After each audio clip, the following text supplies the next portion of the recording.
Olá, sejam todos bem-vindos ao nosso programa Kabbalah em 10 minutos. Eu sou Marcel Fernandes, professor da Escola de Kabbalah Brasil. E hoje a gente tem uma pergunta internacional. Veio lá da Bélgica, quem pergunta pra gente é a Alexandra Halfstein. A Alexandra pergunta pra gente o seguinte: como a Kabbalah começou? Conte sobre sua origem. Minha amiga Alexandra,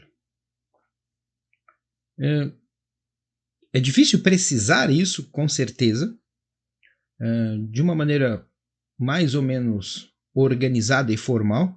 A Kabbalah surgiu com Abraão. Existe aquilo que é chamado de Torá escrita, né, que é o Pentateuco. Aqui no Ocidente a gente chama de Pentateuco, que são os cinco primeiros livros da Bíblia, onde é contada a história de Abraão. Mas essa Torá escrita que nós conhecemos aqui, ela é apenas uma parte do todo da Torá, porque existe uma outra parte da Torá que foi transmitida oralmente ao longo da história dentro do povo judeu. É chamada Torá oral. E depois de algum tempo, para que isso não se perdesse, ela foi registrada no Talmud. Tá? E lá constam alguns outros elementos, por exemplo, sobre a história de Abraão, que não estão presentes, né, na Torá escrita da maneira como a gente conhece. É mais ou menos como se Moisés tivesse deixado a Torá completa e a parte escrita fosse uma espécie de sinopse, a parte mais condensada, ok? Para que a coisa não se perdesse.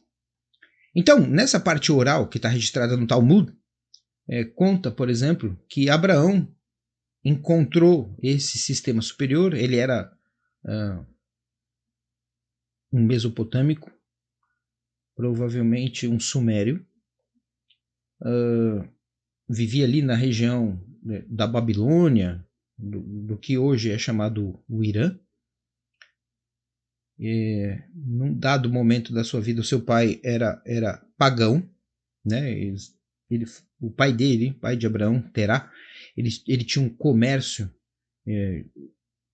de artigos religiosos, vamos dizer assim, se a gente fosse colocar na nossa linguagem de hoje aqui no Brasil. Ele tinha uma casa de artigos religiosos, então ele vendia uma porção de estátua de divindades, divindades pagãs, né?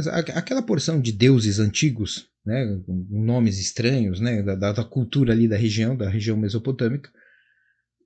E Abraão começou a questionar qual era a verdadeira origem da humanidade, qual era o Deus maior, ou o Deus menor, ou o Deus mais importante. Ele queria chegar à verdade e, de algum momento, por alguma forma, com ajuda divina, evidentemente, em algum ponto ele foi tocado por Deus e a sua consciência se iluminou.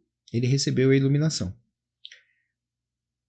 A história conta que ele rompeu o seu relacionamento com seu pai. Tem uma porção de detalhes aqui que eu estou deixando de lado, mas ele partiu do lugar onde ele morava, inclusive por ordem de Deus. Isso já está na parte escrita da Torá também, e o Talmud conta para nós, ou essa parte da Torá oral conta, que ele armava uma tenda e oferecia um jantar gratuito em cada paragem, né, da sua peregrinação, para aquela aldeia, para aquela vila, para aquele grupo de pessoas que ele não conhecia. Não importava a idade, não importava o tipo de religião que a pessoa tinha, de que povo ele fazia parte, e todos podiam jantar gratuitamente na tenda de Abraão, desde que ouvissem uma palestra primeiro. Essa era a condição. E ele falava sobre o Deus único e começava a ensinar sobre Kabbalah. Depois dessa palestra, as pessoas tinham direito lá a filar uma boia, né, a jantar, e quem quisesse podia continuar estudando com ele. Foi assim que tudo começou, de maneira formal, digamos assim. Mas o que a Kabbalah vai ensinar para nós é que isso começou até mesmo antes de Abraão. Começou com Adão, o primeiro homem.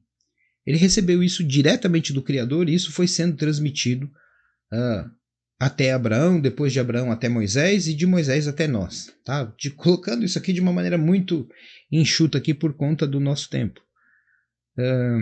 Uma das provas disso, né, de que a coisa começou mesmo antes de Abraão, um dos elementos, uma das evidências, se a gente quiser ser um pouco mais modesto, é que quando você vê ali na Bíblia, em algum momento, Abraão encontra um sábio que parecia ser superior a ele, um personagem da Bíblia que é muito pouco citado e que existe um grande mistério em torno dele, que é chamado Melquisedeque, se a gente for falar aqui no nosso idioma em português.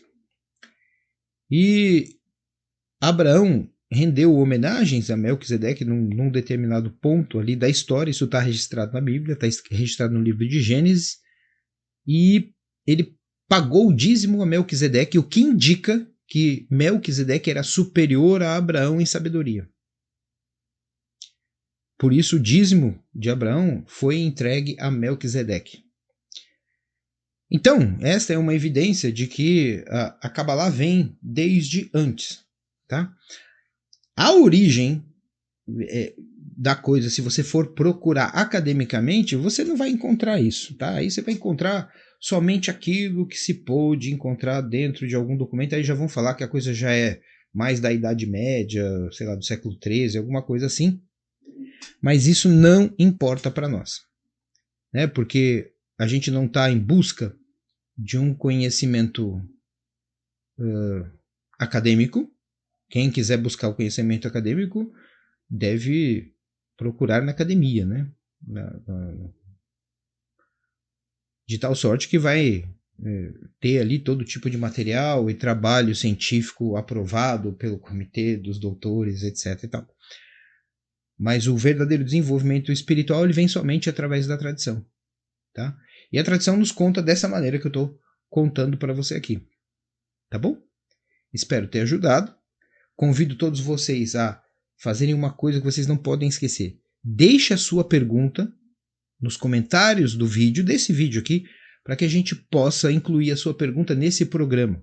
Tá bom? E óbvio, não deixe de dar o seu like, não deixe de se inscrever no canal se você não é inscrito ainda, e acima de tudo, ativa o sininho e encaminha o link desse vídeo para as pessoas que você conhece através das suas redes sociais. Muito obrigado a todos e até o nosso próximo programa Kabbalah em 10 minutos.